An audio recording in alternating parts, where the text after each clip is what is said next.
আসসালামু আলাইকুম। সবাই কেমন আছেন? রাত বাজে ৪টার উপরে।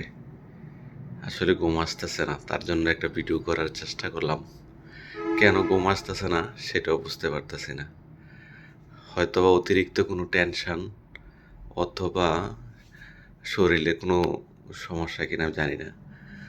তো ৪টা বাজে আসলে ১০টায় শুয়েছি, ৪টায় এখন উঠে আসলে ভাল লাগতেছিল না, পানি খেলাম। তো এখন ভাবতেছি হয়তো আপনাদের সাথে আমার কেন ঘুম আসতে না সেটাই আপনাদের সাথে শেয়ার করি বা জানানোর চেষ্টা করি। কারোর কাছ থেকে যদি কোনো পরামর্শ পাই, হয়তো কাজে লাগতে পারে। তা আপনাদের যদি কোনো পরামর্শ থাকে অবশ্যই কমেন্টে একটু লিখে যাবেন। ঘুম আসতেছে না হঠাৎ করেই, মানে ১০টায় শুইছি ৪টা বাজে। ৪টা কেন কিভাবে বাজে সেটা আমি একটু দেখাই আমার এই মোবাইলটাতে, তাইলে বুঝবেন। এই যে দেখেন ৪টা ১৯ কিন্তু বাজে, ৪টা ১৯। আমি আসলে রিয়েল যেটা সেটাই কিন্তু বলতেছি। হঠাৎ করে কেন ঘুম আসতেছে না আমি ঠিক বুঝতে পারতেছি না। তো আসলে কারোর কোনো যদি কোনো পরামর্শ থাকে অবশ্যই দিবেন। আসলে এটা কাজে লাগানোর চেষ্টা করব। কি করলে ঘুম আসবে?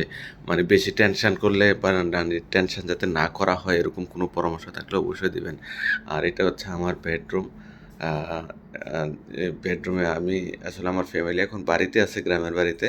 তার জন্য আমি একা। হয়তো বলতে পারেন যে, "ভাই আপনি কি একা থাকেন নাকি? আর বা আপনার ফ্যামিলি মেম্বার কই?" তো এই হচ্ছে আমার বেডরুম। আর এই হচ্ছে আমার একটা ডেস্কটপ মানে কম্পিউটার টেবিল। এলোমেলো একটু, যেহেতু রাত্র এলোমেলো। এই পাশে একটা টিভি রাখছি, অ্যান্ড্রয়েড স্মার্ট। আর এই তো, আর এই পাশে একটা ওয়ারড্রোব রাখছি, আর ওই পাশে একটা আলমারি রাখছি। আর পিছন সাইডটাতে আমার ওয়াশরুম। এই তো ওয়াশরুমের দিকে, বেসিনের দিকে, আর যে আমার ড্রেসিং টেবিল।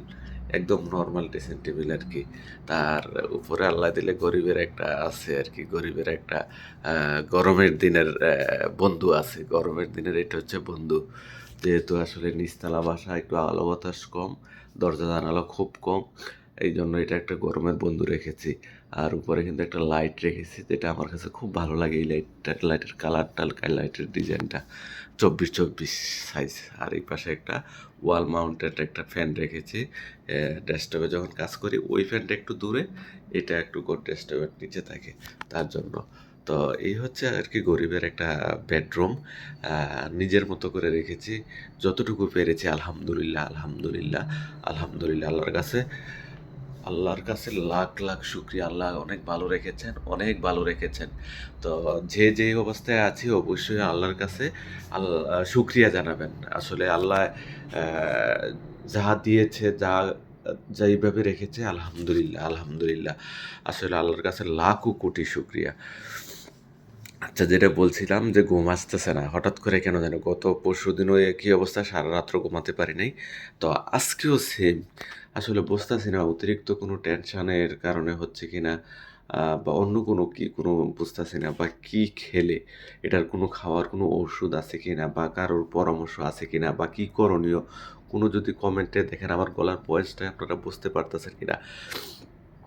ঠান্ডাও কিন্তু লেগে গেছে, গলায় কফ বসে আছে। তার জন্য কিনা আমি বুঝতে পারতেছি না যে ঘুমটা কম হচ্ছে।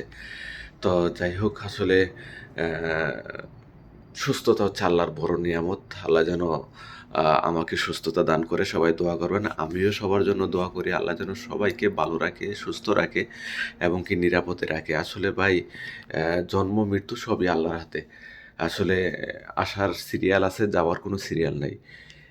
আপনি আসলে কতদিন বাঁচবেন এটার কোনো গ্যারান্টি নেই। তো সবসময় আল্লাহর উপরে ভরসা করবেন। আল্লাহর কাছে শুকরিয়া জানাবেন।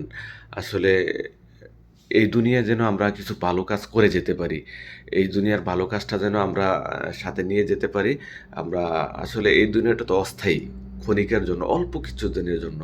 আর যেখানে থাকতে হবে যুগের পর যুগ, বছরের পর বছর, ওখানে যেন ভালোভাবে থাকার জন্য কিছু ভালো কাজ করে যেতে পারি। আসলে সেই তৌফিক যেন আমাদের সবাইকে দেয়। তো আসলে হয়তো আমার কথা অনেকে কষ্ট পেতে পারেন বা মন খারাপ করতে পারেন। কখনোই কষ্ট পাবেন না, মনও খারাপ করবেন না। আসলে আমি যতটুকু জানি ততটুকুই বলার চেষ্টা করি। আর কষ্ট দেওয়ার মতো কাউকে আসলে আমি কখনো বলি না। বলার চেষ্টাও করি না। তো সত্য কথা বললে যদি কেউ কষ্ট পায়, আসলে এটা আসলে কিছু করার থাকে না। তো ধন্যবাদ সবাইকে। ভালো থাকবেন, সুস্থ থাকবেন, নিরাপদে থাকবেন। সবাই সবার জন্য দোয়া করবেন। আমিও দোয়া করি আল্লাহর কাছে যে সবাইকে যেন ভালো রাখে। আল্লাহ হাফেজ। আসসালামু আলাইকুম।